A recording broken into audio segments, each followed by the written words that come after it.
Hello friends, कैसे आप सब लोग and thanks for watching my channel. तो इस वीडियो में हम डिस्कस करेंगे फिलाटेक्स फैशंस लिमिटेड के बारे में और इसका प्राइस चार्ट देखिए। पहली बात तो यहाँ पे ये जिस तरीके का ट्रेंड है, हो सकता था कि यहाँ पे एक ब्रेकआउट हो और ये होने की कोशिश भी किया, लेकिन ये एक फॉल्स ब्रेकआउट साबित हुआ। और उसके बाद अब देखिए ये जिस तरीके का मूव है, ये सर्किट टू सर्किट मूव है, मतलब या तो ऊपर जाएगा या नीचे जाएगा, बीच का कोई रास्ता नहीं। इस तरीके के ट्रेड्स में आपको बहुत कम मिलेंगे जहाँ पे ये है कि बाइंग और सेलिंग दोनों हो रहा हो। और उसका एग्जांपल आपको यहाँ पे देखने मिलेगा। देखिए कंटिन्यूस बाइंग हुई और यहाँ पे देखिए कंटिन्यूस सेलिंग हुई है। तो यहाँ पे एक ट्रैप जैसा सिचुएशन क्रिएट हो गया है। अब अगर आप इसको बोलना चाहे टेक्निकली तो 20 रुपये के ऊपर जाएगा तो फिर से अपसाइड शुरू होगा, ये ऐसा बोल सकते हैं। लेकिन देखिए ये इस तरीके का ट्रेंड बहुत ज़्यादा रिस्की है यहाँ पे। और दूसरा ये है कि अगर हम इसको, मैं थोड़ा सा आपको फंडामेंटल भी दिखा दूँ तो देखिए ओवरऑल अभी करंट प्राइस के हिसाब से 146 का पी दिखा रहा है, राइट। और इसमें कोई भी प्रमोटर होल्डिंग, यहाँ पे प्रमोटर ने थोड़ा होल्डिंग बढ़ाया है एनीवेज, लेकिन शायद उसी का ये रिस्पॉन्स हो कि यहाँ पे जो जो अपसाइड देखने मिला है। लेकिन 100-150 के पी पे अगर आपको स्टॉक लेना है तो ये जस्टिफाई नहीं होता, पहली बात। दूसरी बात, अगर आप प्राइस को देख के यहाँ पे लेना चाहते हैं तो थोड़ा सा अलर्ट हो जाइए, क्योंकि इस तरीके के ट्रेंड में अगर आप पैसा लगाते हैं तो आप बहुत बड़ा रिस्क ले रहे हैं।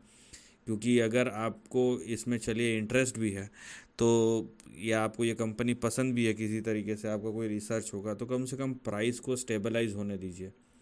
और ये प्राइस जनरली स्टेबलाइज होते नहीं, अचानक से अगर होगा तो अप मूव शुरू हो जाएगा सर्किट वाला। लेकिन अगर ये डाउन मूव कंटिन्यू होता है तो आपके जो अगले 3 बड़े सपोर्ट है वो है 2.81, 2.54 और इसके नीचे ये 1.89 तक भी जा सकता है। तो यहाँ पे रिस्क को पहले समझिए, ट्रेंड यहाँ पे किस तरफ है उसको देखिए, प्राइस का बिहेवियर देखिए, उसके बाद डिसीजन लीजिए। और बेटर है कि इस तरीके के ट्रेंड को अगर आपको नहीं समझ में आता है तो अवॉइड कर सकते हैं, अवॉइड करने में कोई ख़तरा नहीं है। लेकिन अगर आपको इंटरेस्ट है तो प्लीज़ यहाँ पे देख लीजिए कि किस तरीके का प्राइस बिहेवियर है और रिस्क क्या हो सकता है। रिवॉर्ड तो हम कैलकुलेट कर लेंगे कि 2 रुपये का चीज़ 3 रुपये में बेच दिया तो भी बहुत है, लेकिन रिस्क क्या हो सकता है ये सबसे बड़ी बात है समझने के लिए। तो इसको आपको ध्यान देना पड़ेगा।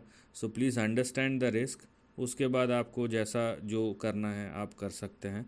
लेकिन ये अभी लेंगे ना तो हो सकता है आप एक ट्रैप जैसे सिचुएशन में फंस जाएं और वो कहीं से भी अच्छा नहीं होगा। और मान लीजिए आपको बहुत इंटरेस्ट भी है लेकिन आपको समझ में नहीं आ रहा तो आप छोड़ दिए उस चीज़ को, तो आपका कुछ जाएगा नहीं उससे, right. So understand the situation, उसके बाद आपको जैसा रिएक्ट करना है कीजिए।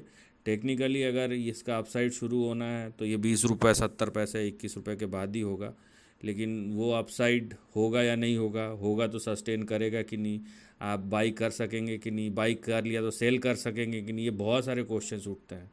बहरहाल ये रेंज एक्टिव है और शेयर आप देखेंगे तो ये किस तरीके से घूम रहा है, ये नीचे से ऊपर, ऊपर से नीचे, फिर नीचे से ऊपर, ये फिर से नीचे की तरफ डायरेक्शन शुरू हो चुका है। So understand the risk before you going any further. So this is the end of the video. Thanks for watching.